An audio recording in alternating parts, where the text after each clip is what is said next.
Right now in the state of Florida, there's about 8,000 customers that are out of power. That's mostly in southeast Florida due to some of the things that we have seen. But of course, that number will be into the millions relatively shortly. You're going to see widespread power outages as a result of Hurricane Ian making landfall and then working its way through the state of Florida. But we're working with all of those companies to make sure that they have the ability to get in as soon as possible and to help restore power once the storm passes. And that's both FDOT as well as Florida Highway Patrol with that. FloridaDisaster.org /get a plan. If you have any questions about what is going to be happening within the next 24 hours. And what's going to happen is this is a relatively slow moving storm now. When it actually reaches landfall, it's likely to go to a trickle.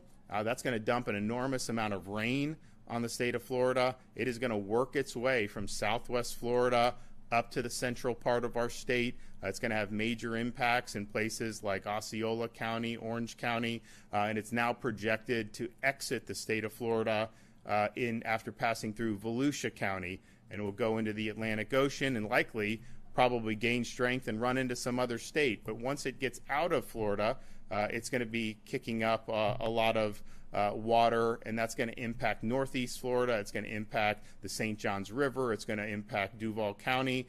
So this is going to have widespread impact. So you see major hurricane category 4, that initial impact, that's going to be severe. The storm surge is going to be severe. Obviously, the water and the flooding for a slow-moving storm, very severe impacts in southwest Florida.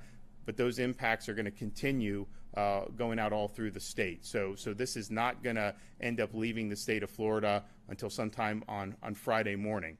So this is a lot of nasty weather that we're in store for over the next few days. Kevin Guthrie is here, as well as Jimmy Petronas. So I'll let Kevin come up, and then we'll hear from Secretary Perdue and CFO. Thank you, Governor. Again, appreciate your continued leadership on this response to Hurricane Ian. As you said, currently Hurricane Ian is bringing tropical storm force winds and rain to the Keys and South Florida.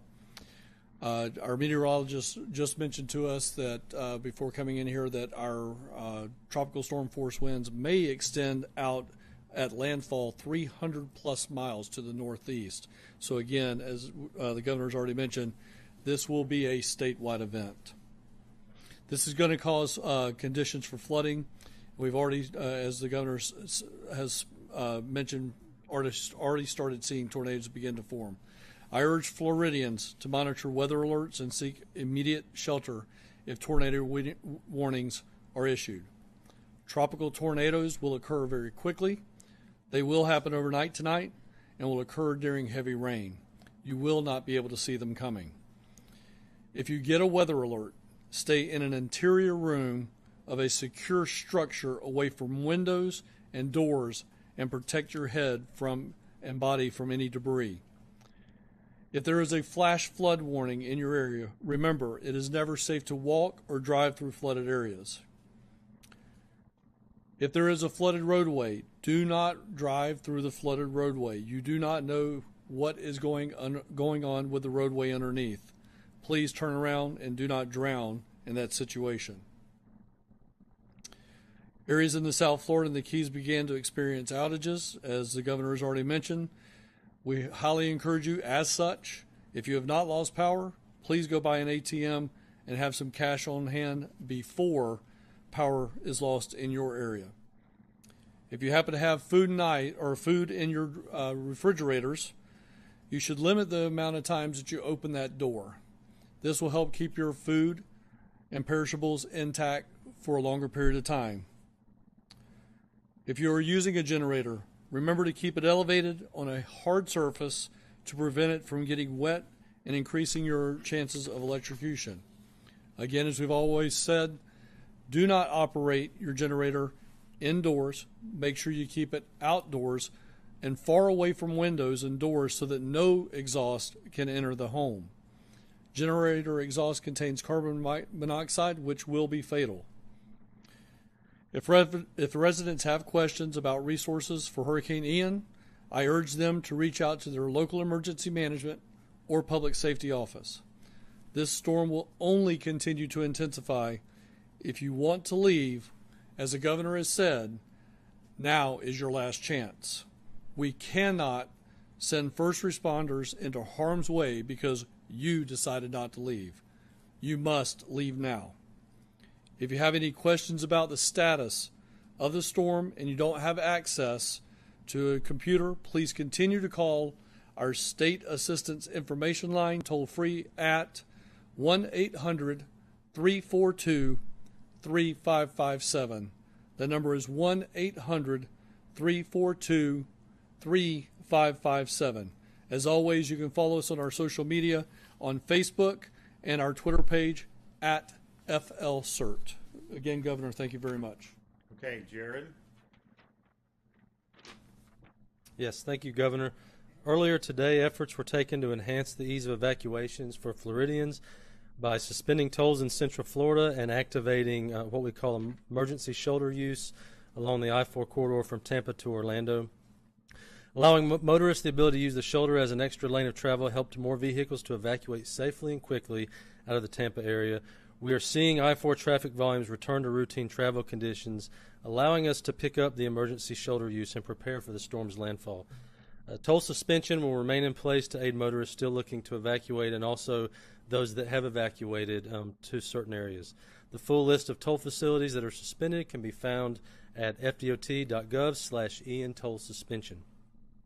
As the storm is close to making landfall, FDOT and FHP continue to closely monitor wind speeds and flood-prone areas in case closures are needed on roads or bridges. Once wind speeds on bridges increase beyond 40 miles per hour, sustained, FHP and local law enforcement will begin closing access across bridges to ensure the safety of motorists.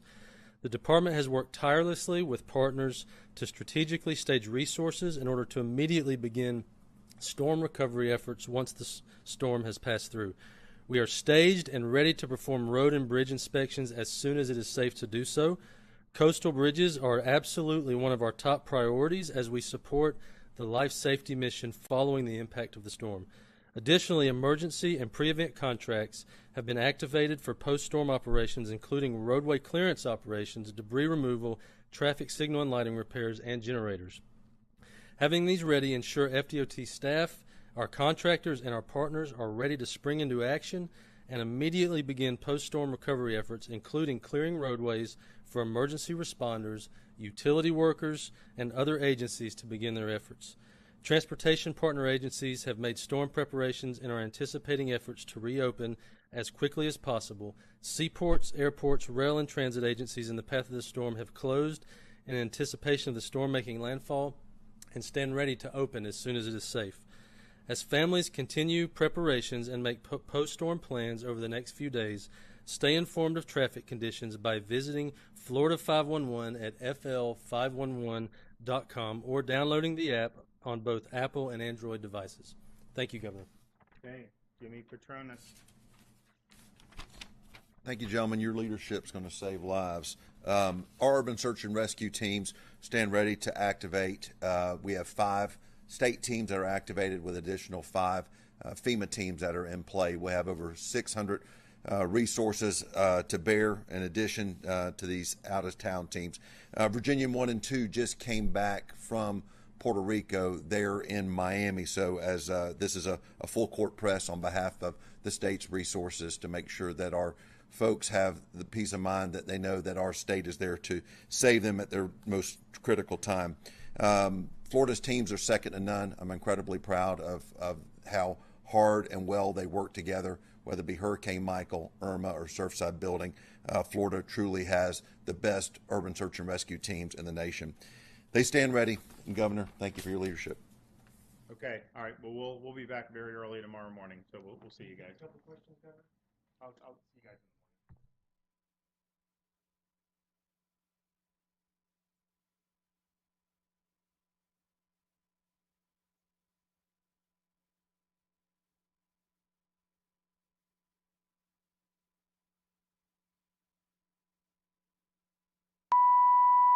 Please stand by for the Florida Lottery drawing. The English Voice with Music Mix will be on Right Channel.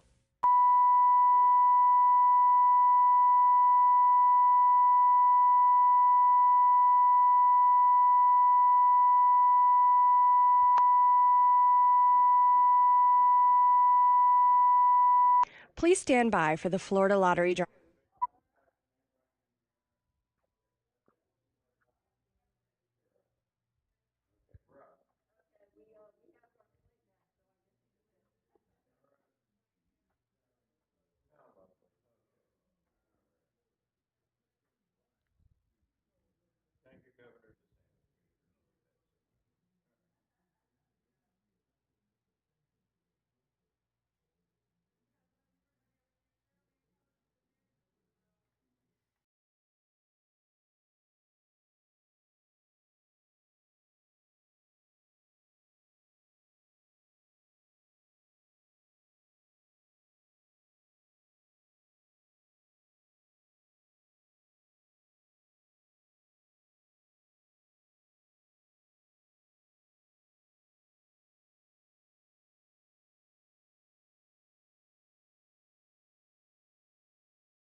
Well, good afternoon. I'm pleased to be joined with Kevin Guthrie, our Florida Division of Emergency Management Director. We have Jim Eifert, who's the head of the Florida National Guard, our Attorney General, Ashley Moody, Mayor of St. Pete, Ken Welch, Mayor of City of Clearwater, Frank Hibbard, Kathy Perkins, Director of the Pinellas County Department of Emergency Management, and then the Pinellas Commission Chair, Charlie Justice, is also here. As of 2 p.m., Hurricane Ian is located roughly 375 miles south of Key West and is moving north-northwest at 14 miles per hour. Maximum sustained winds are in excess of 80 miles per hour. And as it moves into the Gulf, it's expected to strengthen into a major hurricane.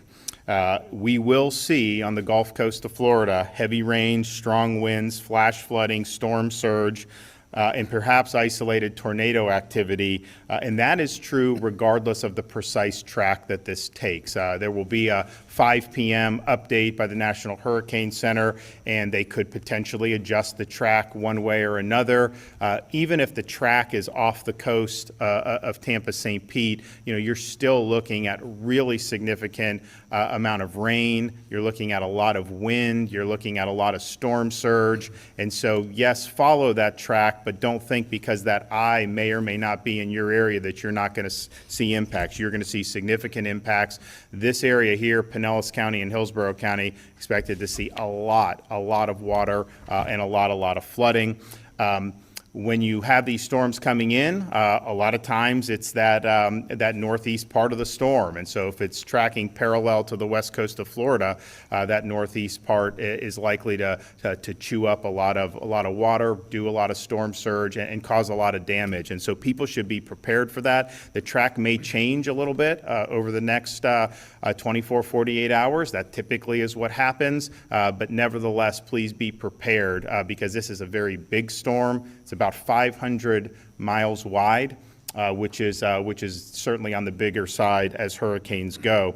You're now seeing tropical storm warnings and hurricane and tropical storm watches. Those are going to expand throughout other parts of the state over the next 24 hours.